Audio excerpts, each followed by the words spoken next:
모든 교양은 남 얘기죠. 안 물어봐도 알려주는 남 얘기 72회 방송 시작하겠습니다. 의문의 그녀 시호님. 안녕하세요. 문화평론가 이동규 대표님. 안녕하십니까. 안녕하세요. 저는 작가 홍대선입니다. 저희 세 명이 오랜만에 만났습니다. 네. 그렇네요. 결방을 하느라고 저번 주에 만나지 않았는데 저희 셋이 지난주에 어쩐지 모두 제주도에 있었습니다. 각각 가서. 각각 동서남북에 다 흩어져 있었어요. 박 박사님도 제주도에 있었어요. 심지어. 하지만 만나진 않았습니다. 근데 제주도가 엄청나게 덥더라고요. 나는 서귀포에 있었거든. 서귀포 엄청 뜨거웠어요. 근데 확실히 한라산 기슭 쪽으로 이제 갈수록 날씨가 시원하더라고. 그렇죠. 저는 그 커피인 그루나루 네. 사고가 난 협재 그쪽에 뭐 사고 났어요? 커피인 그루나루 직원이 뭐 네. 이렇게 몰카를 찍어서 몰카라고 해야 되나? 그게 거기 본인의 감상을 올리신 분이 있었거든요. 저는 서귀포 반대쪽 북쪽에 있었어요. 우린 서로 안 만났어. 네. 네. 어머 오셨어요? 끝. 제주도에 다 각자 같이 다른 날 있으면서 가서 각자 다른 날 각자 오고. 하루에 한 2번씩 카톡을 하고 말았습니다. 제가 작은아버지랑 벌초를 하기로 했었는데 네. 미뤘어요. 왜요? 아니 뭐 작은아버지 컨디션에 따라서 근데 생각을 해봤는데 탈모인에게 벌초란 무엇인가? 뭔가요? 뭐냐 하면 저는 옛날부터 벌초를 할 때 아무 생각이 없었는데 머리가 좀 빠지기 시작하면서 벌초를 하는데 이상하게 가슴이 조금 아린 거야. 그래서 이게 과연 조상님들에게 도움을 드리는 걸까? 뭐 이런 생각도 들면서 아니 근데 그렇습니다. 그 벌초하면 제촉인가? 네. 그런 걸로 해요? 그렇죠. 예초기. 예촉이? 나 왜냐면 왜 물어봤냐면 네. 홈쇼핑에 맨날 광고하는 붕붕인가? 거. 네. 그거 붕붕 이렇게 막 돌아가면서 광고하는 그거요. 네. 붕붕인가 뭐 하여간 되게 좋은 거 뭘 팔더라고요. 혹시 그거 쓰나 해서. 그 광고가 되게 보다 보면 빠져들어. 아저씨가 막 이렇게 예초기가 줬는데 다 잘리는 거야. 막. 그 벌초용 예초기가 나오는 이유가 원래 산소는 이렇게 동그랗잖아요. 네. 거기에 이제 조상님 밟고 설 수 없다고 무릎걸음으로 올라가서 낫지를 해야 되는데 그 벌초용 예초기는 길어요. 기니까. 볼때가 기니까 굳이 밟지 않고 무릎걸음하지 않고 선체로 되는 거야. 아니 그럼 잠깐만. 그럼 그 왕릉 이런 거는 그럼 그렇게 무릎걸음으로 이렇게 다 그걸 했? 그 넓은 옛날에는 걸. 분명히 그랬겠죠. 예전에 몰라도 지금은 아니 그렇게 큰 거를. 그 넓은 거 그렇게 할 수는 없었을 것 같은데. 아니 지금은 옛날엔 분명히 그렇게 했겠죠. 그 넓은 거를. 야. 근데 이제 조선시대 왕릉은 여러 가지 이유로 소박했어요. 양식 자체가 소박했는데 옛날에 신라 왕릉은 어마어마하잖아요. 네. 산이잖아. 거기 설마 기어다녔을지는 잘 모르겠습니다. 근데 생각보면 그렇긴 해. 또 누구 무덤인데 거기 밟고 올라가는 것도. 근데 조선 그 왕들의 왕릉도 거의 구름은 되잖아요. 뭐 동산 정도? 근데 그 하긴 그렇긴 해. 작은 건 작습니다. 심리적으로 그걸 밟고 올라가는 건 조금 그렇긴 한데 그렇다고 해서 그거를 밟지 않으려고 하는 것도 웃기고. 그리고 우리 지난 시간에 그 매점 얘기했어. 학교 매점 얘기. 네. 네네. 거기에 대해서 아마도 현직 교사이신 분인 것 같은데 수과쌤이 어떤 저도 건지 모르겠어요. 예. 수리과학인가? 그럴 수 있겠다. 학교에 매점이 없어진 이유에 대해서 사실 이유가 있다. 첫 번째는 무상급식. 네. 그러니까 옛날에는 엄마들이 도시락을 싸주면 사정에 따라서 못 싸우는 애들은 비상용으로 매점을 이용해야 될 거 아니에요. 네네. 이제 그럴 필요가 없어졌고 급식 때문에. 그다음에 학교 매점이 비례 온상이다 보니까 그쵸. 아무래도 예. 입찰을 받고 하죠. 네. 말도 많았고 그다음에 사고 방지. 여기서 이제 사고는 매점에서 줄 서고 새치기 하고 하다가 이제 넘어지고 다치고 하는 것도 사고고 그다음에 매점에서 음식 먹다가 위생. 네. 위생 뭐 배탈 나고 알아 눕고 이러면 그것도 법적인 문제가 생기잖아요. 그다음에 역시 교내 폭력 문제도 있대요. 뭐 예를 들어서 빵 셔틀 우리가 그런 얘기를 했는데 빵 셔틀도 학교 매점이 없어진다고 빵 셔틀이 없어지는 건 아니지만 줄진 않겠는가 뭐 이런 얘기도 있고 그다음에 인구 확실히 애들이 훅 줄었으니까. 애들이 주니까 매점이 매출이 떨어지죠. 그치. 그만큼. 만약에 그런 식으로 따지면 그럴 수 있겠다. 왜냐면은 어차피 1시간에 10분, 15분 여는 네. 거잖아요. 그렇죠. 그러면 그게 딱히 목이 좋다고는 할 수 없잖아요. 이익이 나지 않는 거죠. 인구가 그렇게 줄었는데. 그렇죠. 그 좋은 목이 아닌 거지. 우리처럼 5, 60명씩 몇 명에서 전교생?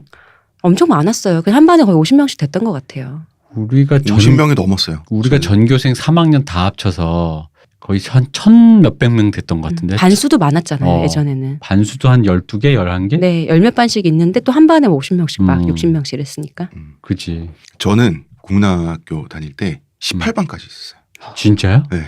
난 6반까지밖에 없었는데. 18반까지 있었어요. 66번 막 이렇게도 있었어요. 한 반에. 많다. 그러면은 이게 1학년부터 6학년까지 합하면 이 몇 명입니까? 이야. 우리 그런 건 서로 묻지 말기로 해요. 묻지 않지. 근데 거의 일개 사단이야. 그렇지. 걔네들이 만약에 그 자리에서 그대로 자라서 어른이 되잖아요? 그러면 그걸로 군사작전 할 수 있어. 이 숫자가 말도 안 되는 숫자였어요, 옛날에. 어쨌든. 자, 그렇습니다. 그리고 청취자 여러분 양해 부탁드립니다. 저희 3명이 오늘 셋 다 목 상태가 좋지 않습니다. 각종 감기에 셋 다 시달리고 있어서 네. 오늘 양해 바랍니다. 등등. 네. 자, 이렇게 아픈 저희를 후원해 주시는 저희 방송은 티스템의 동정을 받고 있습니다. 저한테서 뭐 달라진 거 느껴지지 않나? 뭐요? 아니 그 내 반짝반짝? 머리에서 반짝반짝이 아니라 빽빽. 흑채가 맞다 이거. 흑채는 아닙니다. 그럼 뭐 한방? 사람의 머리카락은 동물의 털이라는 거지. 그래서 동물 세포로 모근을 복원한다는 거지. 어떻게 돼? 가능합니다. 티스템 연구소의 동물줄기세포 배양액은 거짓말을 하지 않습니다. 나 이거 되는 거 보고 진짜 충격받았다니까. 지금 티스템 두피 클렌저와 두피 에센스를 검색해보세요. 과학이 당신의 모발에게 주는 선물, 티스템입니다. 제 지인이 네. 싱귤라 커피를 먹었는데 그 뭔가 좀 이렇게 두고두고 먹기 좋다고 얘기를 하더군요. 회사에서 먹기 좋다고. 이렇게 집에서 먹는 것도 좋은데 마치 이런 얘기하면 또 집에서 먹긴 안 좋다. 회사에서 놓으면 딱 그때만 먹게 되잖아요. 그게 딱 괜찮다고 말씀하시는데 어쨌든 싱귤라 커피 우리 저기 시호님이 네. 노래를 안 불러줘서 싱 이렇게 많이 사랑해 주세요. 많이 사랑해 달라고 시우님이 노래 부르는 게 아니라 사랑을 해 주시면 노래를 불러 드리겠다. 뭐 이런 건가요? 아니 저 따로 팔 거예요. 뭐 싱글 커피와 함께 돈독이 올라가지고. 욕팔 이런 거 돈독이 올라가지고. 원하는 욕 있으시면 뭐 이렇게 따로 이렇게 배송 목록에 넣으면은 해드리는 걸로. 캐시 시스템이더라고 팟빵이. 현금을 바르는 게 아니라 캐시를 그럼 이제 캐시를 사서 넣는. 뭐 그런 시스템인가 봐요. 그래서 조만간 곧 다가온다. 시호님의 싱싱싱결라 노래 10초짜리 10만 원. 여러분 그 노래는 악보도 없고요. 예, 근본이 없습니다. 네. 그렇습니다. 근본이 없습니다. 팟빵의 시스템을 교란하기 위한.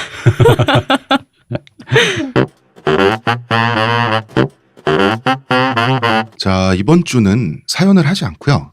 프랑스 정치와 축구 얘기 쭉 하도록 하겠습니다. 오늘 다 마무리 하나요? 이번 주에 마무리가 될지 안 될지 모르겠어요. 이거는 굉장히 긴 얘기야.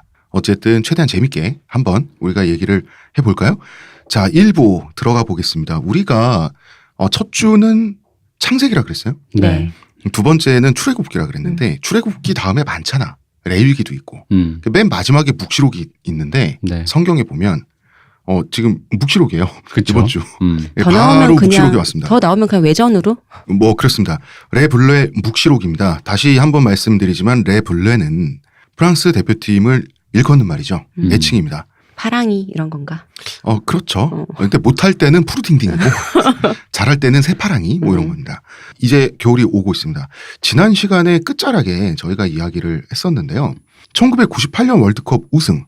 이 프랑스는 새로운 인류 미래 모델이 돼버렸어요. 이때 프랑스 열풍이 세계적으로 엄청났고 우리나라 진보 씬에서 신의 21도 그렇고 한겨레도 그렇고 프랑스의 다원주의 모델, 똘레랑스 모델 이런 것도 엄청나게 유포가 됐습니다. 우리나라에서. 또 이게 재밌는 게 이때 유로 네. EU가 됐잖아요. 90년대. 네. EU가 되고 나서 뭐 저희 기준으로 보면 우리가 그때 얘기했던 자유평등 박애 영화도 그렇고 뭔가 EU가 이렇게 하나가 됐는데 대표 이미지는 왠지 프랑스였던 것 같은 그런 느낌이 있었단 말이에요. 느낌이 있어요. 근데 독일도 있고 뭐 그리스도 있고 많잖아 유럽은. 그러게요. 근데 좀 그랬어요 그 당시에. 당시에 그랬고 프랑스가 그걸 원했고요. 그리고 독일은 아무래도 그러니까 정치적으로는 프랑스 니네가 다 해라. 경제적으로 내가 뒤에서 받쳐줄게 이런 아주 충실한 파트너가 독일인데 독일은 하나만 달라 그랬어요. 뭐야? 이미지 다 가져가고 EU도 국가연합체니까 애국가가 있어야 될 거 아니에요. 국가만 달라. 우리가 하겠다 우리 쪽에서. 우리 쪽 우리 왜냐면 그 독일엔 베토벤이 있잖아요. 그래서 베토벤 9번 합창교향곡의 그 합창 있죠. 네. 예, 그게 EU 국가입니다. 그래서 프랑스에서 줄게 이러면서 독일엔 떼땡큐 했습니다. 자, 이때 프랑스인들의 자부심은 정말 뭐 대단했습니다. 그리고 자유평등 박애죽에 박애라는 단어가 이제 굉장히 유행을 타게 되죠. 그 자유평등 박애 포스터 중에 네. 각자 취향이 갈립니다. 그래서 맞아요. 그 이렌느 야곱의 옆모습이 돼 있는 박애 포스터. 이렌느 야곱을 좋아하시는 분들은 또 그걸 좋아하시고 다 셋 다 여자 주인공이잖아요. 네. 그래가지고 지금 말씀하시는 건 영화. 세 가지 색 블루, 블루. 네. 레드, 그렇죠. 화이트. 그거 말씀하시는 거죠. 그렇죠. 예. 거기서 보면은 그 세 명의 여주인공이 각자 어쨌든 간에 선호하는 남성들이 봤을 때 난 제가 더 되게 내 취향이야 네. 이런 건데 제가 느낌 제 주변에서는 압도적으로 이 박애가 많았어요. 뭔가 아련 터지는 뭔가 그 옆모습이 뭔가 뭐 이런 느낌. 아련 터지는 얼굴이었었어요. 이상하게 화이트는 잘 없고 블루는 그 다음이었고. 근데 저도 블루가 제일 많이 생각나요. 그래요? 저는 블루가 많이 생각납니다. 당시에는 왜 영화 포스터 그냥 진짜 그것도 그냥 불법 복제죠. 그런 식으로 왜 판넬로 집 방에 걸어두는 거 많았었잖아요. 맞아요. 근데 뭐 그린 파파야랑 왜 맞아. 그 온갖 그 있었잖아요. 그랑블루도 맞지. 있고 그때 그 세 가지 색 중에서 블루가 제일 많았던 것 같아요. 그리고 그 세 가지색 시리즈 포스터가 좀 지적으로 있어 보려고 나쁜 말로 하면 약간 힙한. 근데 그게 너무 많아가지고 나중에 너무 많아가지고 나중에 맞아. 이제 흔해 빠진 게 돼버렸지. 이발소 그림처럼 어. 이거 뭐야 카페 가면 다 있는 거잖아. 베티 블루랑 왜 베티 블루 그냥 그 블루 근데 사실 대표님 말이 맞는 게 그랑 블루. 이발소에 걸려 있는 백두산 천지랑 한라산 백록담 사진 있죠. 네, 그 자체는 굉장한 풍경이고 그렇죠. 그 우리나라를 대표하는 경치지만 흔해 빠지면 그게 이발소 그림이 되는 거거든요. 그러니까 네. 자, 그런데 이 단어부터 한번 정리를 해보겠습니다. 박애. 박애라고 우리가 번역을 해서 부르고 있는 거죠. 네. 과연 박애인가? 박애라고 하면 뭔가 아가페적인 인류애가 우리는 상상이 되잖아요. 그런데 이 박애는 원래 원어가 프라테르니티, 원 발음으로는 프라테르니티 하는 이 단어는 사실은 박애가 아닙니다. 그럼 뭡니까? 이거는 우애, 형제, 전우애, 우정 이런 겁니다. 브라더후드 뭐 이런 건가요? 그런 거요. 프렌십 이런 건데 뭐 인류애나 박애나 이런 거에 해당하는 프랑스어는 사실 따로 있어요. 근데 물론 그 언어라고 하는 것은 지금 쓰여지고 있는 이 습관을 존중하는 것도 중요하기 때문에 이 방송에서는 편의상 박애라고는 할 거예요. 네. 그런데 원래의 뜻은 프랑스 혁명 당시에 시민들끼리의 동지애를 뜻해요. 시민군들끼리. 이 시민군이 봉건 세력에 대항했지 않습니까? 네. 국내 봉건 세력, 왕정 복고 세력, 그다음에 외국의 그 제국주의 세력이라고 프랑스 입장에서는 봉건 세력에 대항해서 승리했죠. 이 말도 웃기지만 승리했다고 치죠. 승리의 결과 나폴레옹 황제가 나타났지만. 그렇죠. 자, 이 시민군이 곧 시민이 되죠. 네. 그래서 시민군들끼리의 전우회가 다시 이제 무장을 풀고 공화국의 시민이 되면 시민들 사이의 연대 의식에 가까워요.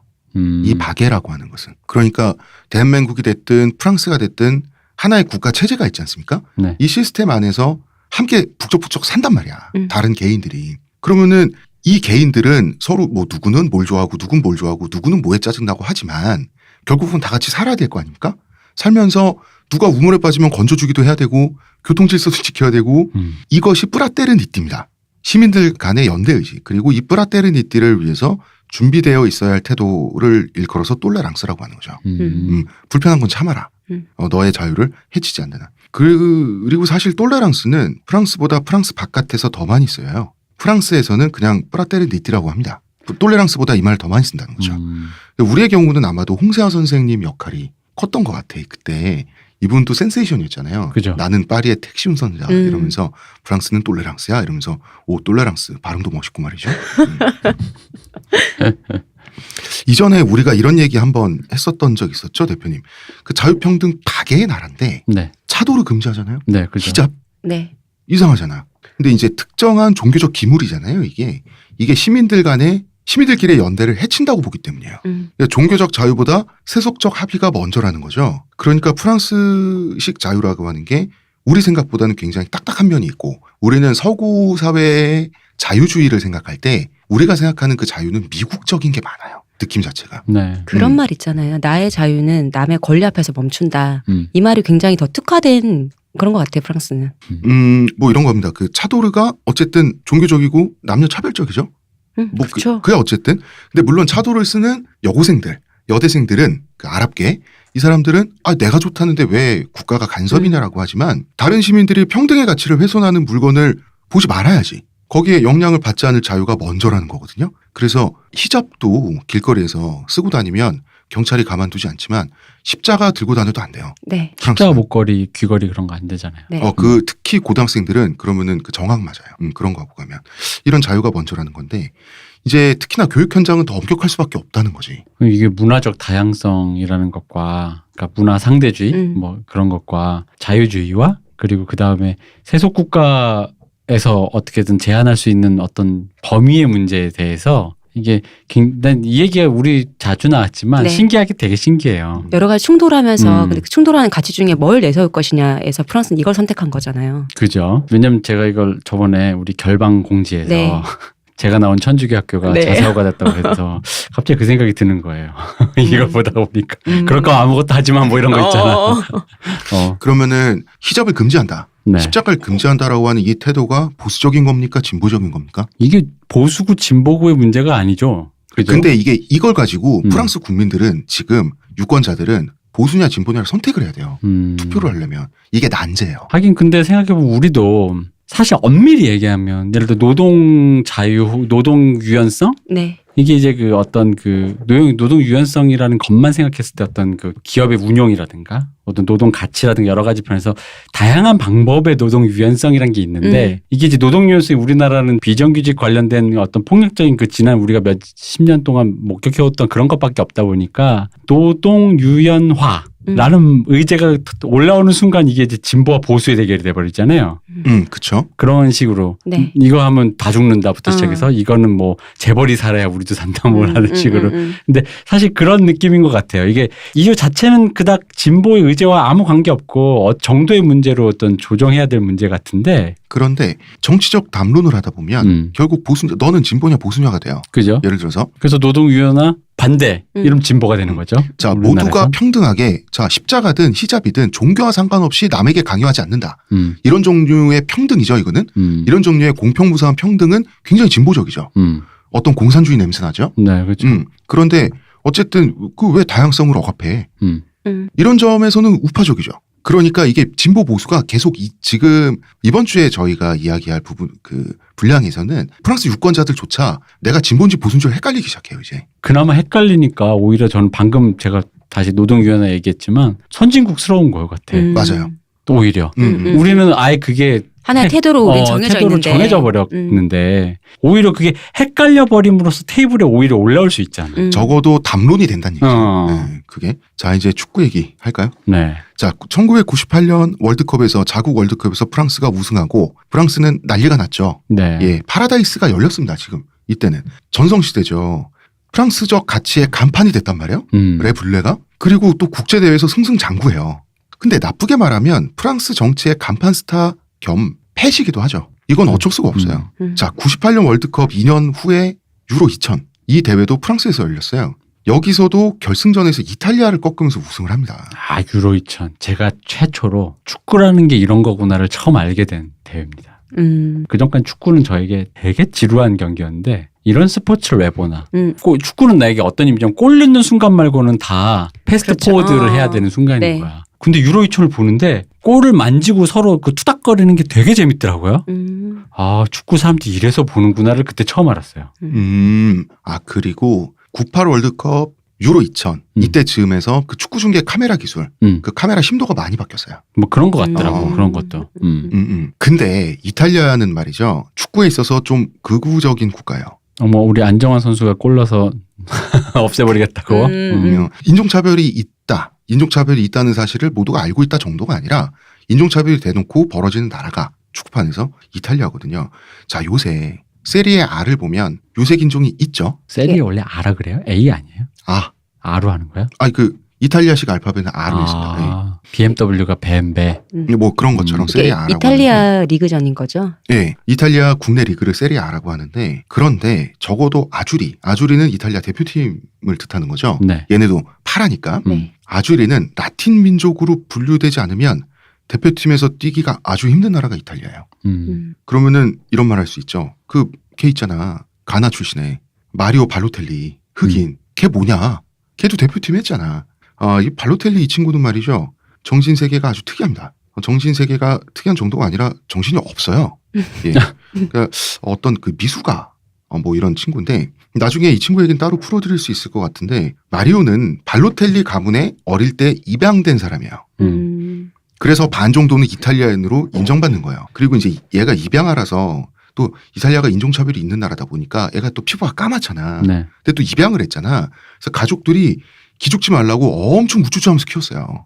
이 친구를. 친자식들보다 더. 그래서 애가 좀 아주 노답이 됐는데 아무튼 이 마리오 발로텔리조차도 인종차별적인 발언을 들어가면서 대표팀 생활을 했어요. 그러니까 인종차별이 어느 정도 그래도 되게 존재한다는 거죠. 인종차별이 그냥 있다 없다가 아니라 인종차별은 당연히 있는 거고 그건 뭐냐면 이탈리아 축구에 남아있는 파시즘의 일환이에요. 그러니까 나 그 궁금한 게 네. 왜 미국에서는 물론 인종차별 있지만 그게 되게 제가 물론 미국 가서 살아본 적은 없지만 드라마나 약간 이렇게 뭐랄까 음험하게 조금 밑에 깔려있는 분위기로 쓱 지나간달까? 드러낼 수 없는 걸로. 드러낼 수 없는 네. 걸로 드러냈다가 조금 이상한 사람 되기도 하고 기껏 해봤자 스타벅스 저기 찍찍 긋는 거라든가 뭐 아니면은 뭐 미묘하게 뭔가 나오는 느낌이었는데 뭐 스타벅스에서 동양인 눈 그렇죠? 그 왜 사람 재지게 표시해놓은 그려가지고 거를. 그럼 그거 SNS에서 올리면 스타벅스 본사가 사과하고 막 이러잖아. 그렇죠. 직원 잘리고 막. 근데 유럽에서 인종차별 있다고 하는 게 이게 대놓고 그 프랑스에서도 아랍 이름 있으면 안 써준다고 하고 뭐 그런 거 보면은 뭔가 좀 더 직접적인 뭔가가 있나 봐요. 유럽은. 그렇습니다. 또 이런 부분에서는 미국이 정치적 올바름 이런 거에서도 미국인들이 많이 훈련이 된 부분이 있는데 자 이탈리아 축구가 어느 정도냐면 2005년이었어요. 네. 한 10년 전이죠. 로마 더비. 더비라고 하는 것은 같은 도시에서 그 붙는 거죠. 라치오, 그 다음에 AS 로마, 세리아에 둘 다 로마를 연고로 하는 팀이에요. 네. 우리나라 야구 같으면은 부산과 LG죠. LG. 네. 네. 뭐 그런 뉴욕 거죠. 매츠와 뉴욕 양키즈 어. 뭐 이런 거죠. 이 경기에서 라치오가 로마를 3대 0으로 꺾었어요. 근데 라치오의 라치오가 그 라틴 민족 할 때 그 뜻이에요. 그래서 보다 우파적이에요. AS 로마보다. 라치오 스트라이커 파울로 디 까뇨란 인간이 있었어요. 네. 이 친구도 한 골 넣었습니다. 여기서 3대 0으로 꺾을 때 경기가 끝나고 홈팬들 응원석에 가가지고 그 왜 오른팔을 앞으로 쭉 내미는 파시즘 경례 있죠. 하일 네. 히틀러 뭐 이런 거 할 때. 네, 그걸 했습니다. 그걸 보고 감동을 받은 사람이 있었어요. 누가요? 무솔리니의 손녀께서 그녀는 감동 받을만 하네요. 카뇨가 너무 기특한 거야. 특별히 기자들을 불러놓고 칭찬을 했습니다. 그의 로마식 경례가 어찌나 멋졌는지. 아 이게 원래 로마식 경례예요? 이탈리아에서는 로마식 경례라고 부르죠. 그럼 이게 어쨌든 제국주의의 산물이라고 말할 수도 있겠지만 뭐 전통적인 어떤 그런 거라고 할 수도 있잖아요. 로마식 경례가 로마 지역을 뜻하는 게 아니라요. 그 옛날 로마. 옛날 로마에 옛날 로마 제국에서부터 온 그러니까 내 말은 역사가 유구한 어떤 인사법이 아니겠느냐. 노 다 끊겨 있었는데 무솔리니가 부활시킨 거죠. 그의 로마식 경례가 어찌나 멋졌는지 난 정말 기쁘다. 이러면서 특별히 이렇게 칭찬을 했어요. 이탈리아의 어떤 유명한 정치인은 이런 말을 한 적이 있습니다. 이탈리아가 다인종 팀, 필시 프랑스죠. 그렇죠. 다인종 팀과의 경기에서 이기는 것은 라틴 민족의 정치적인 승리다. 망언이죠. 이런 말 하면 또 할 수 있는 말을 했구나 하고 또 지나가는 나라가 이탈리아예요. 뭔가 굉장히 또 느껴. 지구는 역시 하나구나. 그렇지. 우리도 요 비슷한 말 하지 않나요? 우리도 있어. 우리 옆 나라도 있어. 맞아. 지구는 하나네요. 여러분 놀라시겠지만 세리아에서 용병 퇴출 정책이 해금된 게 불과 1980년대입니다. 용병 퇴출 정책 그러니까 용병 안 받는 거. 그 전까지는 축구파는 이탈리아 반드시. 국내 축구파는 하였다. 뭐라 이탈리아 얘도 웃긴 애들 자기들이 뭐라 까무잡잡하면서 대말이. 자 그런데 바로 그 프랑스는 다인종 팀이죠. 네. 이런 다인종 팀이고 박애의 가치를 기치로 내걸고 있는 이런 팀이 이제 거의 정치적인 팀 이건 굉장히 정치적인 거예요. 이런 팀이 바로 그러한 이탈리아 대표팀 우경화된 이탈리아 대표팀을 꺾고 우승을 해버린 거예요. 프랑스 현지에서 이거는 정치적 승리죠. 이건 그야말로 프랑스적 가치를 한 번 더 월드컵에 이어서 이건 그냥 도장을 콱 찍어버린 거잖아. 이탈리아 파시스트들 꺼져 이게 돼버린 거예요. 인류의 진보는 여기 있어.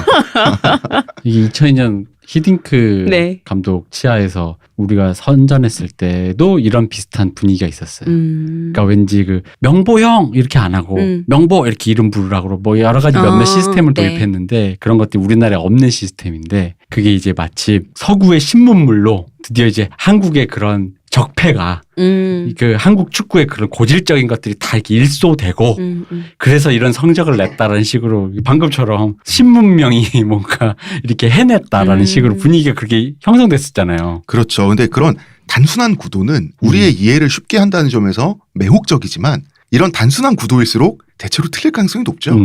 너무 사대주의적인데 살짝 그거를 굉장히 그렇게 받아들였거든 우리가. 그러고 보니 예전에 한때 대기업이나 이런 기업에서 유행했던 게 영어식 이름 지어서 이름만 부르는 게 유행이었잖아요. 그 이후로 왔겠네. 뭐 그럴 수도 그때 있죠. 이후로. 그게 다 영향을 주고 받은 거죠. 그러다가 이제 1년 후에는 2001년에 컨페더레이션스컵, 대륙간컵이라고 하죠. 네. 각 대륙의 챔피언들이 이제 유로 대회에서 우승했으니까 프랑스가 챔피언이죠. 각 대륙의 챔피언들이 이제 만나서 다시 싸우는 거예요. 요거는 치열하지 않습니다. 그쵸. 이건 그냥 이벤트예요. 다치면 안 되지. 그렇게 치열할 이유가 신선 없는데 경기 같은 이벤트군요. 이 대회는 우리나라에서 열렸어요. 왜냐하면 그 바로 1년 후에 2002년 월드컵을 개최를 해야 되니까 프리퀄로 보통 이렇게 뭐 아시아에서 올림픽 개최하기 한 2년 전에 아시안 게임 개최하고 이런 식으로 연습을 하잖아.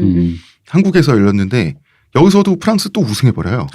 그러니까 이제 똘레랑스 킹왕짱 박의 전성 시대가 열린 거예요. 그래서 이제 자크 시라크 대통령은 당연히 숟가락 얻는데 이 사람 성공한 사람이잖아요. 레블레 끼고 다니는 거야. 레블레는 프랑스의 자랑이다 이러면서 마치 그 자기의 자랑거리 있냐? 당연히 자랑거리긴 한데 이 말도 조금 미묘합니다. 왜냐하면 대표팀은 잘하지 못해도 우리 거여야 돼요. 그죠. 근데 잘한다고 자랑스럽다? 자랑스럽다도 아니고 자랑이라고 한다는 것은 자랑스러운 자산이란 뜻이에요. 다시 말하지만 프랑스에서 운동선수의 기량은 어느 정도는 국가의 소유물이란 말씀을 지난주에 드렸었는데 네. 그런 점에서 자산이라고 본 거예요. 자, 그럼 자산의 차원에서 비교를 해보겠습니다. 자, 브라질의 축구를 상징하는 사람이 누굽니까? 펠레. 프랑스에는 레블레죠. 자, 펠레는 한 개인이고 레블레는 팀이에요. 자, 이게 어떻게 된 거냐면 1960년대부터 이제 쿠데타가 일어나가지고 브라질의 군부 독재 정권이 1970년대를 거치면서 펠레를 우상화 작업을 하기 시작한 거예요. 솔방울로 축구공 만들어서. 자, 북한의 우상화 작업을 보면 쌀알로 네. 총탄을 만들고 그러잖아요. 콩알이에요. 콩알로 총탄을 만들고 솔방울로 수류탄을 만들었다. 그렇죠. 나뭇잎 타고 강을 건너고 뭐 이런 네. 거 있었잖아요. 네, 네. 축지법 쓰신다. 펠레는 테니스 공으로도 골인을 할 수 있다. 드리블을 해서 비슷합니다. 진짜 있네. 우상화 작업이라는 거는 우상화 작업은 대표님 웃기지만 우상화 작업이라고 하는 것은 정도의 차이가 있을 뿐이지 그 결은 비슷한 거예요. 왜 그랬냐? 그 펠레는 하층민이죠. 그렇죠. 피부가 까맣잖아. 브라질도 피부가 까맣을수록 하층민일 확률이 높아요. 네. 새까맣잖아. 우리 펠레 형님은. 그리고 실제로 하층민 출신이고요. 이 사람이 브라질 축구를 일으켜 세우면서 세계 최고의 축구 황제가 됐단 말이에요. 우상화하기 좋죠. 이 우미나 정책의 일환으로 펠레가 브라질 하층민들에게 훌륭한 마약이잖아. 그러면서 축구를 신성시하고 축구 황제 펠레를 신성시하는 작업을 10년 정도 브라질의 군부 독재 정권이 진행을 해요. 그 우상화 작업이 있었다고. 그래서 펠레가 뭐 한마디 하면 다 들어요. 말이 어떤 적이 있었냐면 그러니까 말하는 게 예언이 안 맞아서 그렇지. 그 말을 듣긴 하는구나. 어떤 얘기냐면 그 브라질에서는 야간에는 자동차가 신호를 지키지 않는 게 합법이에요. 왜냐하면 이제 빨간불이라고 쓰잖아요. 섰을 때 그 길가 도로가 풀숲에서 맞아요. 기다리고 있던 갱단들. 그 무장 강도들이 네. 그 차문을 딱 열고 들어와서 진짜? 진짜. 걸어가세요. 요걸 한단 말이야. 차는 저희가 접수하겠습니다. 그 차문을 안 열면 더 위험하죠. 창문을 깨려고 총질하다가 맞을 수도 있잖아. 그래서 그냥 지나가는 게 가장 안전하거든요. 근데 펠레가 혼자 벤츠를 운전하고 있다가 무슨 생각에서였는지 섰어요. 자기도 모르게. 자동차 강도를 당한 거예요. 근데 이 벤츠에 탔어. 타면서 선생님 딱 걸리셨습니다. 이 벤츠는 이제 우리 겁니다 하는데 펠레가 있는 거예요.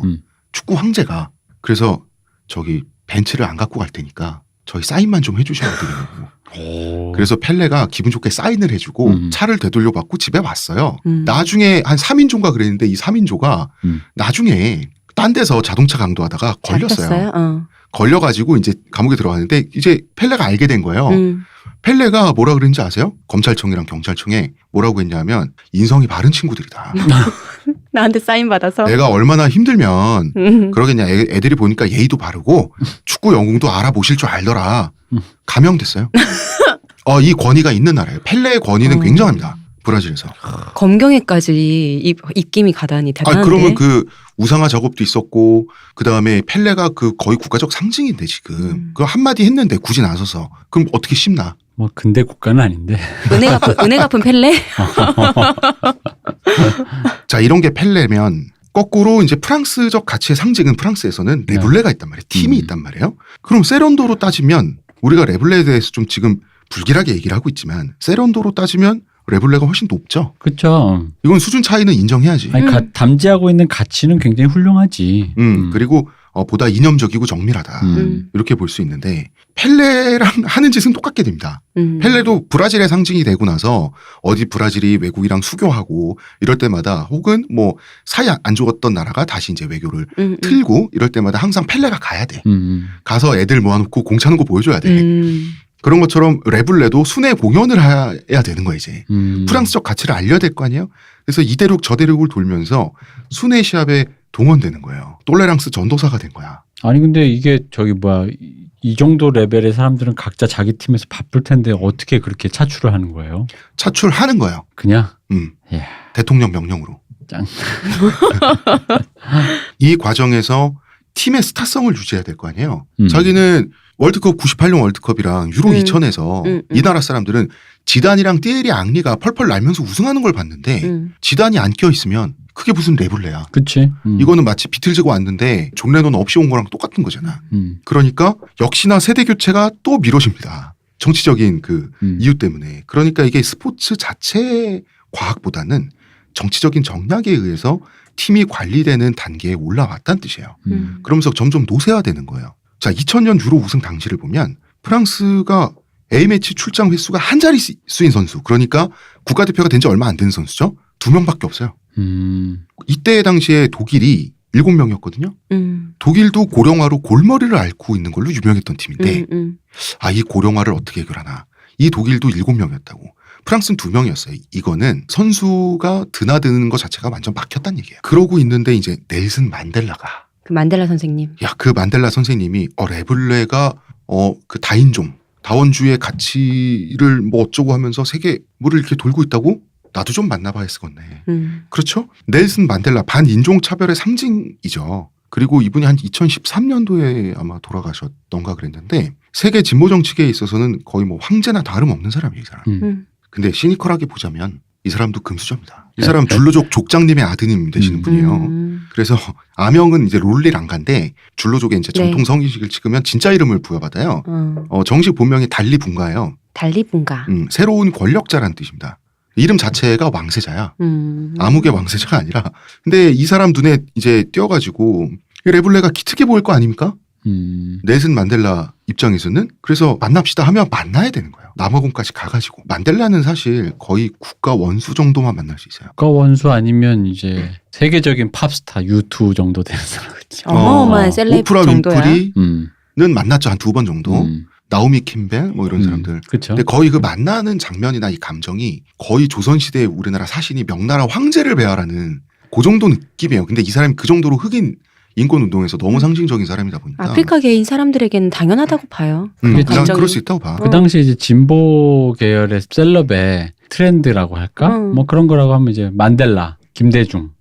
그렇죠. DJ도 그래서 많이 만났지. 마이클 잭슨 뭐 이런 사람들. 그렇죠. 많이 만났죠. 외국 셀럽들이 많이 왔지. 넬슨 만델라나 DJ 같은 사람들 만나서 차 한잔 마시면 어디 가서 자랑할 수 있는 거였거든. 그 요즘 어린 친구들은 잘 모르지만 요즘 어린 친구는 마이클 잭슨 자체를 모르지만 그렇죠. 마이클 잭슨이라는 사람이 킹 오브 팝이잖아요. 그렇죠.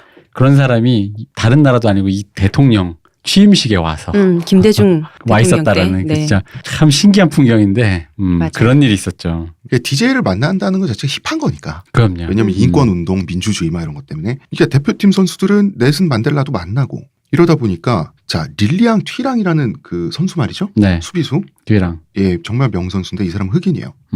이 사람 나중에 이런 말을 했어. 이상했다 나는. 왜냐하면 우리가 우승했다고 해서 프랑스 인종차별 문제가 사라진 건 아니죠. 그리고 자기는 여전히 느껴. 이 나라의 문제 그대로를. 근데 자기는 이제 뭔가 이상한데 프랑스 사회가 딱히 뭐 우리가 우승한 거 외에는 잘 발전한 것 같지가 않은데. 달라진 게 없는데. 근데 어느 순간 자기는 남아프리카에 와서 넬슨 만델라와 웃으면서 악수를 하고 있다는 거지 자기는. 그러면 그 시점에서 프랑스 사회에 아직 문제가 있지 않나요? 라고 의문을 제기할 수 없게 돼버리는 거예요. 그 이게 정치인과 마스코트의 다른 점이죠. 정치인이면 거기서 이제 뭔가 다르다고 얘기할 수 있는데 마스코트 이게 이제 그 미스 유니버스의 슬픔 아닙니까? 세계 평화를 말하는데 네. 그렇다고 내가 딱히 미소의 핵 경쟁에 뭔가를 얘기할 수 있는 건 아니고 단지 바라는 게 뭔가요? 세계 평화입니다. 월드 피스. 그런 거죠 뭐. 그러니까 마스코트가 된 서글픔인 거잖아요 이게. 그렇죠. 이게 묘한 거는 자 넬슨 만델라가 레블레를 만나고 싶다는 의향을 비친 시점에서 말이죠. 프랑스 축협이나 이 대표팀 선수들에게는 그 자리를 피할 자유가 없어지는 거예요. 아 없지. 만델라가 뭐 보자면 봐야지. 그럼요. 그러니까 더 이상 운동선수가 아니야. 정치인이 돼버린 거예요. 정치인의 마스코트가 됐네요. 정치인이 됐으면 차라리 낫죠. 아 그러니까 정치적 마스코트가 된 그렇죠. 거죠. 마스코트만 된 거죠. 그렇죠. 정치인은 권리도 있고 의무도 있고 다 있는데 정치인이라면 튀랑이 했던 말이 어떤 발화가 될 수 있겠죠. 정치적 발화가. 그러니까 왜 흔히 말하는 너는 그냥 닥치고 그냥 하라는 대로 해라는 딱 카메라 앞에서 웃기나 해. 그렇지 그거지. 그거예요. 그러다가 2001년에 그 유명한 이 테러가 일어나는데 이 테러 이전과 이후는 세계가 달라집니다. 2001년 바로 그 유명한 9.11 테러. 네. 뭡니까? 미국의 쌍둥이 빌딩이 무너진 사건이죠. 비행기 테러를 당했죠. 이때 뭐 펜타곤으로도 비행기가 돌진을 하고 미국이 거의 뭐 그냥 엄청난 충격을 받은 사건인데 충격적이죠. 나 이거 회사에서 일하다가 무슨 일이 있대라고 해가지고 바로 텔레비전을 켰는데 무너진 실시간으로. 너무 이게 우리는 이게 지구 반대편이니까 그때 우리가 밤이었을 거야. 근데 야근을 아마 하고 있었을 거야 내 기억에. 야근할 준비를 하려고 이제 뭔가 이렇게 사 먹으려고 나갔다 오는데 텔레비전 좀 봐봐 그래가지고 거기 회사 사람들 다 그것만 보고 있었어. 왜냐면 이게 우리 애니메이션 회사였거든요. 근데 이게 너무 실사가 너무 애니메이션인 거야 이게. 이게 본 적 없는 비주얼이잖아. 실감이 나지 않는. 맞아. 미국 세계 패권 국가 미국의 한복판에서 그 도시를 맞아. 그 최고의 도시 뉴욕에서 그 뉴욕이라는 도시를 상징하는 쌍둥이 빌딩이 무너졌어요. 맞아요. 와르르 무너지는 장면 어마어마했는데 그럼 프랑스랑 비교해볼까요? 프랑스는 흑백 아랍이 지금 이 시점에서 어우러진 나라죠. 네. 미국은 세계 패권을 쥐고 흔들려고 독선을 부리다가 세계 일부의 미국은 받았다는 얘기지. 그치. 그죠? 자, 이게 사실로 드러났죠. 미 제국주의와 프랑스 톨레랑스가 대비됐어요. 대비된 것처럼 보였던 거예요. 우리는 이뤘는데 쟤들 봐라. 잘난 척 그렇지. 하더니 지네 나라 안에서 지금 저렇게 된다고. 그러니까 다양성, 정치적 올바름이 최고인데 저 패권국 유지하려고 맨날 그 남미 남의 나라에 나라 CIA 보내가지고 국가 민주주의나 해치고 말이야. 민주주의가 필요하겠군 이러면서. 그렇지. 뭐 이거 있잖아. 그 바로 그런 짤방이죠. 뭐 어느 나라에 기름이 석유가 나온다고? 발견됐다고? 민주주의가 필요하겠군. 민주주의가 좀 필요하겠군. 미국이. 근데 그 미국을 상징하는 흰머리 독수리 있죠. 네. 흰머리 독수리가 굉장히 매서운 근엄한 표정을 갖고 있잖아요. 항상 그 독수리가 하는 대사거든요. I think they did some. 썸이야. 썸 데모크라시. 근데 자, 이 당시 세계의 미움을 미국이 좀 받기도 했어요. 뭐 그쵸. 왜냐하면 그 조지 W 부시가 맵하고 좀 이렇게 밉상이었잖아. 9.11 테러까지 당했어요. 이 패권국이. 그럼 톨레랑스의 프랑스. 자, 패권국 미국, 망신당한 패권국 미국과 유럽의 선진국인 톨레랑스의 프랑스 이런 양자 구도가 이때 당시에 굉장히 성행했어. 그리고 프랑스는 기회를 놓칠 수가 없지. 미국은 근본 없는 돈만 많은 청것들이잖아요. 그래서 미국을 살살 비판을 되게 많이 했습니다. 이게 굉장히 미국이 강대국 위에 군림하는 슈퍼 강대국으로 그렇게 세계를 좌지우지하는. 근데 실제로 그렇게 하기도 했고. 그렇게 좌지우지 하더니 어떻게 됐냐. 꼴 좋다라는 감정이 세계적으로 없었던 건 아니에요. 게다가 이제 이게 EU가 네. 아까도 얘기했지만 EU가 된 지 이제 얼마 안 됐다 보니까 EU 블록이랑 북아메리카 그 블록이랑의 그 긴장 관계에서 봤을 때 딱 이제 딱 그런 기분이 된 거죠. 저 봐라 저 이렇게 된 거예요. 그래서 프랑스는 미국을 비판하는데 앞장서니까 아니 테러까지 당했는데 미국은 짜증나잖아요. 그래서 갈등이 있었는데 미국 쪽이 좀 더 유치했어요. 아니 이게 또 이해는 왜냐하면 해. 이때 이것 때문에 이라크전도 벌어지고 그러니까 이해는 하는데 했으니까. 남의 초상집에 가서. 아니야. 근데 사실 이제 그 비판의 지점은 이라크전이었어요. 미국 쪽이 좀 유치했는데 타임지에서 자크 시라크 대통령을 벌레로 그린 표지의 그 호수가 나왔어요. 굉장히 이렇게 저질 표지가 타임지가 출판한 거는 거의 뭐 이게 전무후무할 겁니다. 그래도 나름 수준이 있는 언론인데. 그리고 이제 보수적인 지역, 미국 남부 이런 데서는 미국 사람들 제일 좋아하는 게 감자튀김. 프렌치 프라이라고 하잖아요. 네. 프렌치 재수없어. 그래서 이 이름을 바꿨어요. 프리덤 프라이. 캡틴 프라이로 하지. 프랑스 사람들은 뭐래? 우리는 그런 거 먹은 적 없어. 그 기름덩어리 저질 음식 뭐 프렌치라고 부르든 니들이랑 먹는 거지. 그냥 후리하게 먹어. 이랬습니다. 그리고 이제 멀리 갈 곳도 없어요. 이때 당시에 미국과 프랑스의 비교 구도는 멀리 갈 곳도 없이 미국인을 등장시키면 우리 쉽게 이해할 수 있어요. 자, 미국의 김어준이 있습니다. 마이클 무어. 그분도 수염이 무성하셨나요? 그렇죠. 이 털 보인 것도 비슷하고 몸매도 비슷하고 마이클 무어 자기 다큐멘터리 영화에서 마이클 무어가 총수에 비하면 굉장히 고도비만이에요. 그렇긴 합니다. 네. 그건 이제 인종 때문에. 그런가? 인종 보정? 인종 혐오인데 이거. 그게 바로 인종적 편견이라는 겁니다. 그러니까. 제가 편견에 시달린 사람이네요. 네. 네. 인종차별 심한데. 네. 그 왜 그런지 아세요? 왜요? 여자라 그래. 완결이다 완결. 그러네. 최고네. 왜냐면 어려서 그래. 저런 생각하는 이유가 뭔지 알아요? 뭐요? 머리가 없어서 그래요. 역시. 뭐라는 혐오가 넘쳐가는구만. 뭐라는 거예요? 소학교 나온 꼰대가. 역시. 자, 마이클 무어가 자기의 다큐멘터리에서 미국 사회를 막 비판하잖아요. 네. 미국이 왜 망했는지. 네. 자, 미국 망했어. 그러면서 그 대안으로 꼭 프랑스 등장시켜요. 그 프랑스가 무슨 파라다이스처럼 나와요. 그쵸. 그러니까 레블레, 네. 프랑스의 축구팀 레블레와 미국이란 나라가 당한 9.11 테러 이 대비가 그만큼 강렬했어요, 당시에. 그러면은 이제 프랑스 입장에서는 다 됐죠. 그쵸? 우린 다 이렇지. 성공 사례도 보여줬지만 우리처럼 안 한 나라의 실패 사례까지 본 거야. 그러다가 슬슬 사고가 나기 시작하는 거죠. 광고 듣고 온 후부터. 그렇군요. 네, 그렇습니다. 자, 저희 방송은 평산네이처 하루니아의 아주 은혜로운 적선을 받고 있습니다. 하루의 건강을 위해 자 아로니아 농축액을 물에 섞어 마시는 것도 귀찮다고. 그런 당신을 위한 평산네이처의 새로운 야심작 하루니아. 하루에 한 포 알약으로 섭취하는 아로니아 농축액입니다. 이제 건강과 함께 간편함도 챙기세요. 국내 최대 함량, 최다 판매를 자랑하는 평산네이처가 만들었습니다. 전 편한 게 제일 좋아요. 하루니아. 이때 그 화씨 911 아닌가? 화씨 911도 있었고 여러 가지 있었습니다. 영화 볼링 포 콜럼바인 그다음에 아마 제가 말했던 프랑스 사회의 비교? 그건 제 볼링 기억에는 포 콜럼바인 아니고 그 자본주의 러브스토리. 그렇다. 그거였구나. 프랑스 갔더니 의료가 뭐 다 공짜였다 뭐 이런 식으로 다 나왔던 거. 그런 식으로 뭐 엄청 비교를 했지. 화씨 911이 칸느 영화제 대상을 탔잖아요. 그쵸. 자, 깐느는 프랑스에서 개최하는 영화제죠. 네. 미국인이 미국을 통렬하게 비판한 다큐멘터리 영화를 자기 사실 영화적으로 시네마틱한 가치는 없잖아. 근데 그 영화를 정말 가치 없어요. 예. 솔직히 말하면. 그 영화를 굳이 깐느 그랑프리를 수상시켰다는 것 자체가 프랑스의 정치적 욕망이 느껴지죠. 솔직히 제가 이런 말씀 드리는 게 이게 그러니까 딴지일보를 내가 뭐 이렇게 깔아보는 건 아닙니다만 네. 딴지일보에 있는 졸라 씨바 이런 류의 그 어떤 사설이 네. 그 해에 일간지 기자 대상을 탄 것 같은 그런 분위기인 거예요. 그 정도군요. 왜냐면 물론 이제 화씨 911을 뭐 이렇게 말하면 굉장히 폄훼하는 것 같지만 화씨 911이 너무 프로파간다예요, 영화가. 영화가. 그리고 너무 뭐 일설에 하면 또 어쨌든 팩트도 좀 틀린 것도 있고 너무 또 몰고 간다는 거지. 근데 이걸 왜냐면은 이거의 대표적인 그리고 이제 욕먹은 게 죄송합니다. 그래서 네네. 팩트를 틀린 것도 틀린 건데 알고 틀린 부분이 있어서 욕을 먹었어요. 나중에. 그렇죠.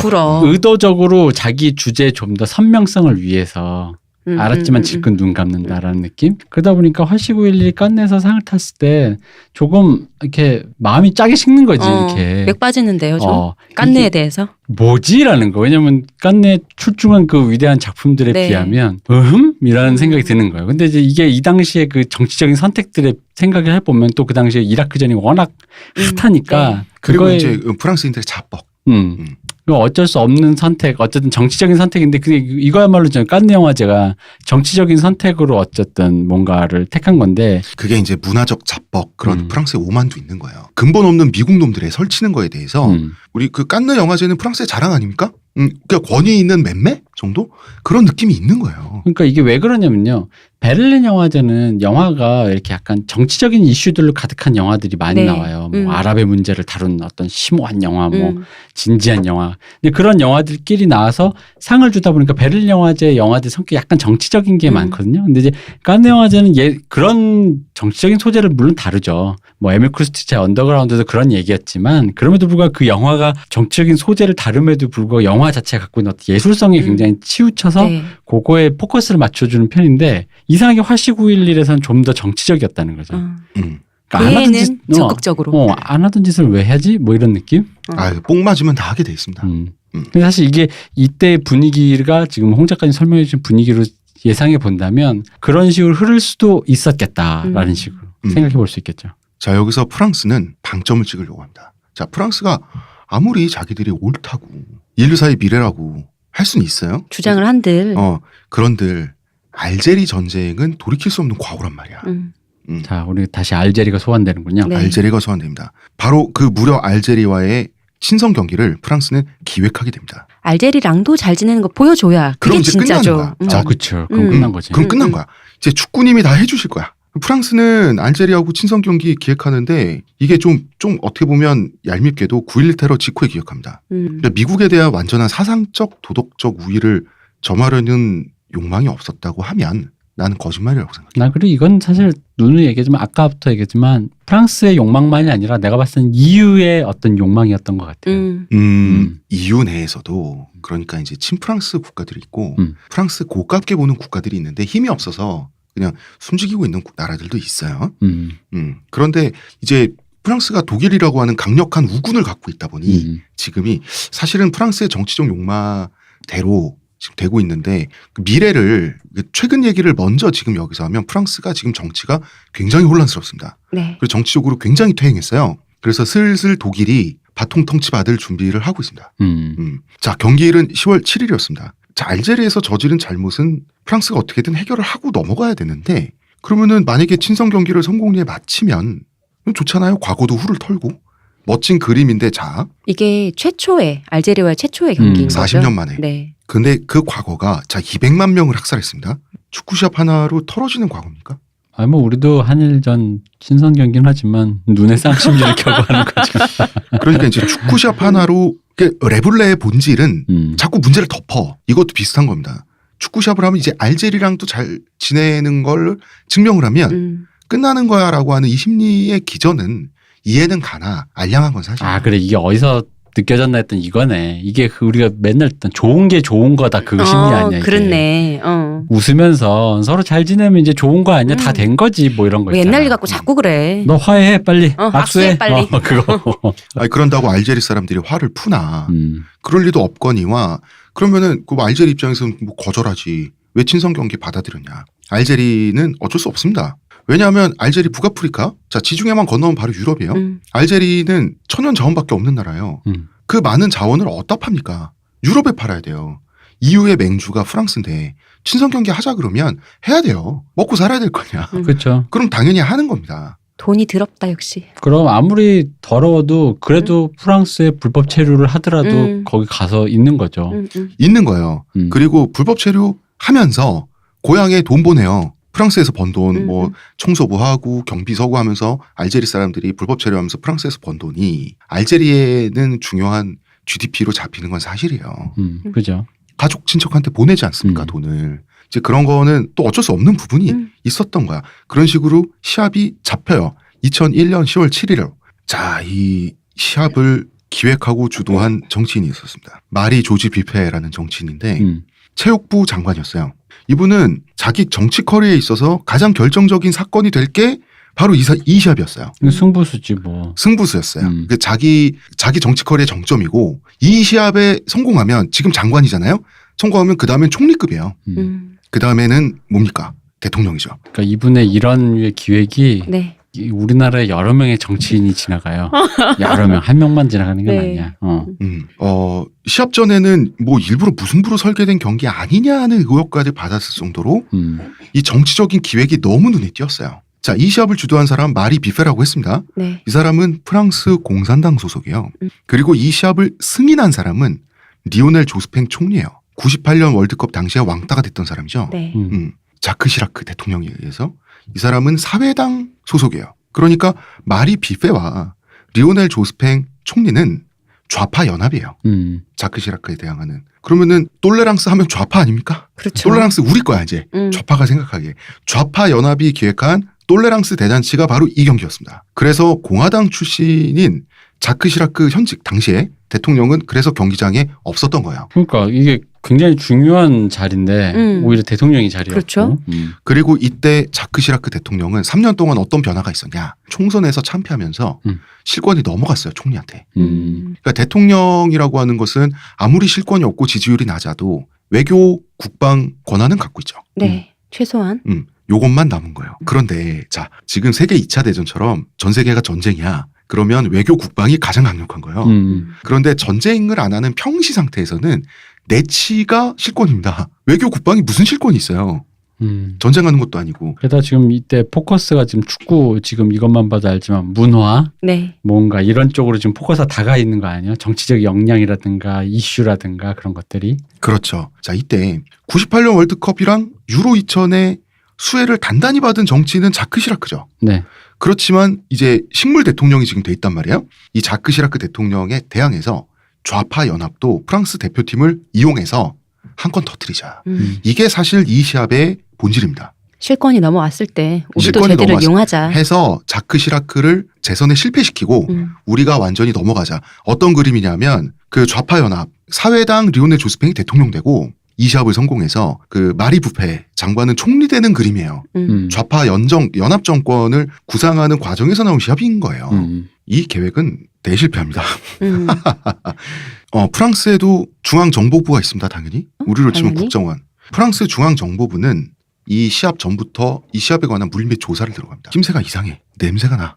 프랑스 중정이라고 할게요. 선수들의 사생활을 일단 조사를 합니다. 왜냐하면 이거 정치적으로 중요한 시합인데 선수들이 뭐 실수하면 안 되잖아 어디서. 예를 들어서 시합 전날에 선수들이 매춘부를 사가지고 뜨거운 하룻밤 봄때 이고요. 근데 만약에 그 매춘부가 만약에 프랑스에 불법 체류하고 있는 알제리인이다. 알제리면 어떡할 거예요? 이거 난리 나는 거예요. 그러니까 감시체제에 들어가는 거예요. 프랑스 중정에 의해서.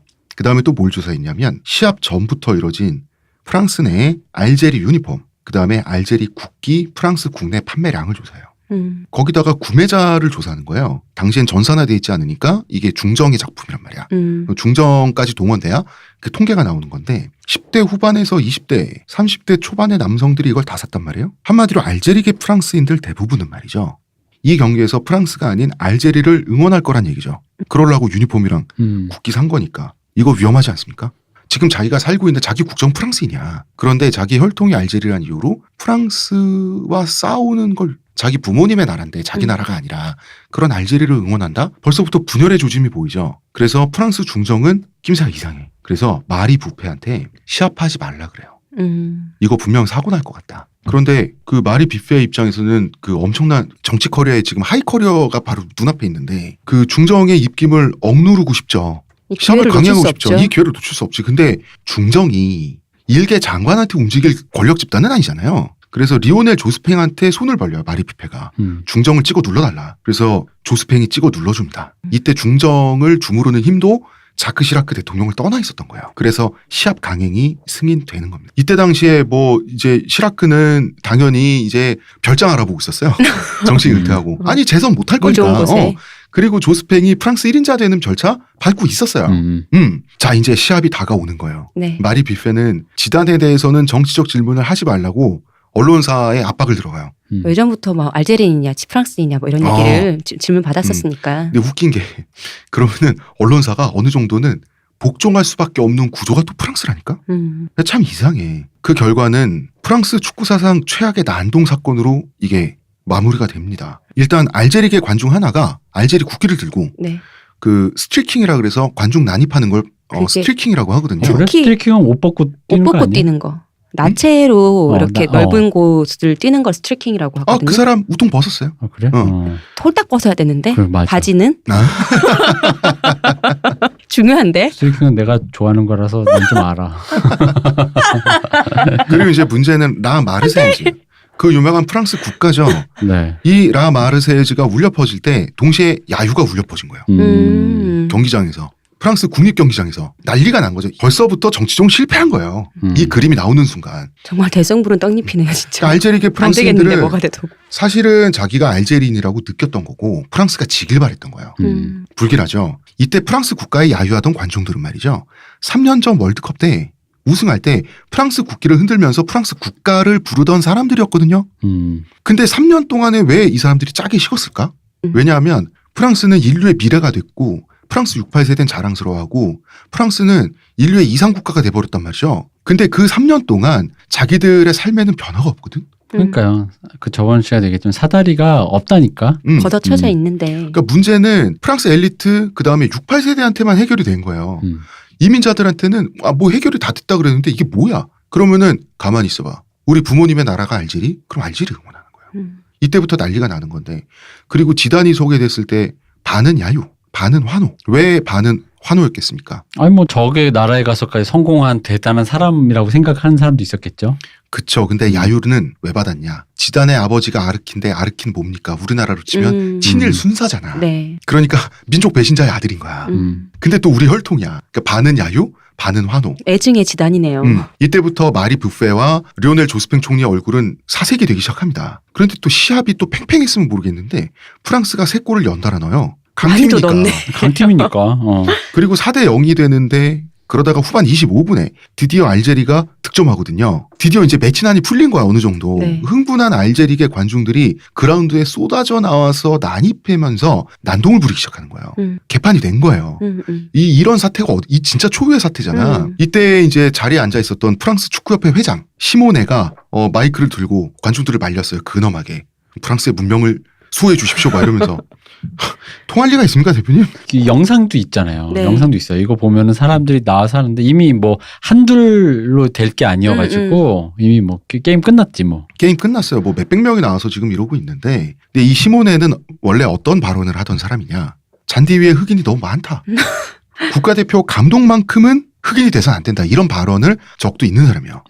이 사람도 나름 그 막장러죠. 그러다 보니까 이제 마리 뷔페가 내가 문제를 해결하겠어 이러면서 마이크를 또 잡은 거예요. 자기가. 관중들한테 이 시합을 존중해 주세요. 각자 자리로 돌아가 주세요. 이렇게 외쳤단 말이에요. 네. 통할 리가 없죠. 이미 난동이 시작됐는데 결국은 무력 진압합니다. 경찰이 640명이 출동했고요. 안전요원이 1000명이 출동했어요. 그러면서 체포당해서 구속된 사람이 3명. 아니에요. 더 있어요. 오물투척으로 17명이 체포됐어. 오물투척만으로. 제가 말씀드린 3명은 이게 정치적이란 거예요. 아니 오물투척하고 이러다가 끌려갔다 나온 거 말고 본격적으로 체포돼서 구속수감된 사람. 근데 이 3명은 난동 부릴 때 특별히 화염병을 던져서 난동 부린 것도 아니야. 이슬람 근본주의자란 이유만으로 체포가 된 거예요. 이거 좀 이상하지 않습니까? 아니 그 사람 무슨 죄명이 뭔데? 죄명은 선동했다 이거지. 이게 이상한 거예요. 여기서부터 이제 틀어지기 시작하는데 자 시합 망했죠? 네. 망했어요. 이걸로 그 프랑스 축구협회가 피파에 거의 우리나라 돈 1억 원 정도 벌금을 물었던 걸로. 근데 프랑스 축구협회와 피파는 같은 거긴 한데. 그냥 거의 그냥 그 뭐랄까 가재는 개편이라고 그러니까 그런 식으로 1억이 가면 또 딴 데서 또 1억이 다시 이렇게 순환되는. 하지만 그렇게 안 할 수가 없을 정도로 이제 요식행위라도 한 거죠. 그러면은 자크 시라크는 어디 그 별장 알아보고 있는데 은퇴할 때. 여보 그만 알아봐 이렇게. 여보 딴 그만 알아봐. 땡큐. 어떻게 됐냐면 자 경기장 귀빈석에 좌파 연합 정치인들 공산당이랑 사회당 정치인들이 쫙 앉아 있었어요. 바로 이제 넥스트 권력 집단이죠. 이 사람들이. 네. 카메라를 가장 잘 받는 각도에 앉아 있었단 말이야. 이제는 서둘러 카메라를 피해서 자리를 뜨는 모습까지 카메라에 잡히죠. 바로 이 장면으로 인해서 프랑스 좌파 연합이 무너지게 되는 겁니다. 이건 너무 추잡하잖아 정치인으로서. 국민들 보기에 이런 장면에 나왔던 정치인들 뽑아주겠습니까? 아이 좌파 연합인데 난동 있으면 죽창을 들고 진압을 해. 꽃병을 들고 말이야. 그러니까 시라크는 나는 손을 안 댔는데 코가 시원해졌어. 결국 시라크가 이 사건으로 실권을 재장악하고 2002년에 재선에 성공하게 되는 겁니다. 조상이 도우시는 분이네 이분. 그리고 노자리 잘 쓰셨네. 그리고 그 넥스트 대통령이었던 리오넬 조스팽 그리고 넥스트 총리였던 네? 마리 뷔페는 정계 은퇴합니다. 고마. 이 뷔페라는 사람은 네. 참 웃긴 게 저희가 이제 지금 얘기하고 있는 게 넷플릭스에 보시면 레블레라는 그 영화가 있어요. 이 얘기를 다룬 네. 짧게 다룬데 그 다큐가 있습니다. 근데 다큐가 다 보면은 그러니까 어느 정도 참조는 되지만 딱히 이렇게 잘 만든 다큐는 아니더라고요. 제 기준에서는. 왜냐면 이 되게 첨예한 갈등을 굉장히 성글게 엮어놓고 성글게 봉합시켜놓고 끝나요. 다큐가. 그러니까 이 모든 문제가 좋은 게 좋은 거다라고 와서 덮느라 생긴 문제거든요. 우리 모두 힘내요. 근데 그 다큐를 여러분? 저도 봤는데 하도 끝나는 거죠. 그 다큐가 좋은 게 좋은 거다 하면서 갑자기 끝나. 근데 그럼에도 불구하고 그 다큐가 볼만한 점은 뭐냐면 저희 이제 요 얘기에 나오는 인물들이 이제 인터뷰를 하는데 그 대충 인터뷰와 그 내용들 말들을 잘 보다 보면 이 사람들의 어떤 캐릭터를 느낄 수가 있어요. 아 약간 이 사람 좀 푸핫 뭐 이런 느낌이 좀 드는 네. 사람들이 심지어 우리 에릭 칸토나가 이 코털과 콧솜이 헷갈릴 정도로 이렇게 더러워. 이렇게 돼가지고 나와가지고 나와요. 이게 생각만 해도 나오는데 더러워요. 그러니까 그거를 보시면 여기에 나왔던 뭐 어떤 조스팽이라든가 네. 이런 사람들의 캐릭터들이 그리고 우리 앞으로 아직 등장하지 않았지만 앞으로 등장할 여러 사람들의 캐릭터들이 한눈에 보여요 거기에. 그러니까 그런 의미로 한번 볼만하다. 캐릭터 파악을 위해서라도 네. 볼만하다. 그리고 그 마리 비페라는 사람은 지난 정권에 우리나라에 네. 또 어떤 한 정치인을 또 연상시키죠. 네. 누구지 말은 하지 않겠습니다. 저는 뭐 기획하고 이런 거 보면 지금 정권의 누군가도 생각나고요. 아 근데 이 사람은 저 어디시의 누구 같은 사람도 생각이 나고요. 그러니까 이런 식으로 그 어떤 그러니까 이런 기획 있잖아요. 네. 이런 류의 어떤 문화 기획을 통해서 자신의 정치적으로 치적을 뭔가를 하려는 사람들이 뻔한가 봐. 그게 뭐랄까 이게 이런 사람들만 갖고 있는 얄팍함이 있죠. 그죠 얄팍함이 있어요. 여기서도 알 수 있어요. 지구는 하나다. 역시. 프랑스 중앙정보부가 말렸잖아요. 네. 말릴 땐 다 이유가 있는 거잖아. 이 사람들이 괜히 월급 받으면서 이 초엘리트 요원들이 다 비밀리에 조사를 해서 그리고 이 사람들이 무슨 뭐 중앙정보부 요원들이라 그래서 굉장한 극우주의자들이라 가지고 이 시합을 싫어한 것도 아니야. 이 사람들은 오직 위험성만 판단했다고. 왜 하겠어요? 결정은 내가 하는 거니까. 그러니까 저는 사실 그래요. 그러니까 이게 이런 류의 기획이 늘 이런 식으로 얄팍하게 끝나는 이유 중에 하나는 예술에 대해서 이 사람들이 그러니까 이런 문화주의적인 접근을 굉장히 착각을 한다는 거예요. 도구로서만 이용하니까. 그러니까 이런 거죠. 그러니까 예술이라는 거는 기본적으로 방금 말씀드린 이런 정치적인 맥락, 사회적인 맥락 그 모든 것이 엉킨 상태에서부터 꽃처럼 피어나는 거거든요. 그렇기 때문에 사진 한 장을 봤는데 그 사진 한 장에 걸프전의 어떤 고통과 아픔과 뭐 이런 게 다 나오는 거란 말이에요. 방금 대표님 말이 정말 좋은 게 자 예술은 결과로서 피어나는 거죠. 그렇죠. 근데 거기서 그 모든 것이 엉켜 나와서 그래서 결과가 나야 되는데 그 엉켜 나오는 그 부분도 싹둑 자른 다음에 그 어떤 결과만 예쁘게 만들려고 하니까 이런 류의 패착들이 나오는 거거든요. 야, 그리고 뭐 그런 것도 결과로서 예술이 나오는 건데 예술로 결과를 만들려 그래. 그러니까 결과 그 자체를 그냥 그걸로만 나오려고 그런 거지. 그 예쁜 그림만. 그림으로만. 그러니까 이렇게 얄팍한 그림들이 나오는 건데 이게 프랑스라고 해서 별 다를 바가 없다는 거가 살짝 왠지 위안이 되면서 난 프랑스는 되게 고급 뭐 그런 있지 줄 알았죠. 않은데 사실 이때 프랑스 사람들의 반응은 사색이 됐어요. 지금 자, 이 시합까지만 끝나면 프랑스는 거의 완벽한 나라야 이제 네. 인류에. 그런데 전 세계에 망신을 당했잖아요. 프랑스 사람들 망신 당하는 거 되게 싫어한다. 망신자가 좋아하는 사람이 누가 있어요? 아니 그러니까 뭐 이런 거 있잖아. 그냥 나라가 잘 되면 좋은데 밖에서 알아주지 않는 거, 밖에서 프랑스를 모셔주는 거, 밖에서 프랑스 흉보는 거 굉장히 민감한 나라가 또 의외로 프랑스예요. 아, 근데 우리도 그래. 근데 모든 나라가 마찬가지예요. 그렇지. 오케이. 응. 자, 그렇습니다. 일단은 1부를 여기까지 하고요. 네. 네. 자, 이 얘기가 사실 좀 재밌는 얘기예요. 요 얘기를 좀 더 심화해서 하고 그 다음에 이제 2부에서 다시 이제 점점 이제는 현대예요. 네. 이젠 지금이에요. 네. 시대가. 2000 사건이 되죠. 어찌나 많았는지. 자, 1부는 여기까지 할까요? 의문의 그녀 시호님, 감사합니다. 문화평론가 이동규 대표님 감사합니다. 감사합니다. 저는 작가 홍대선입니다.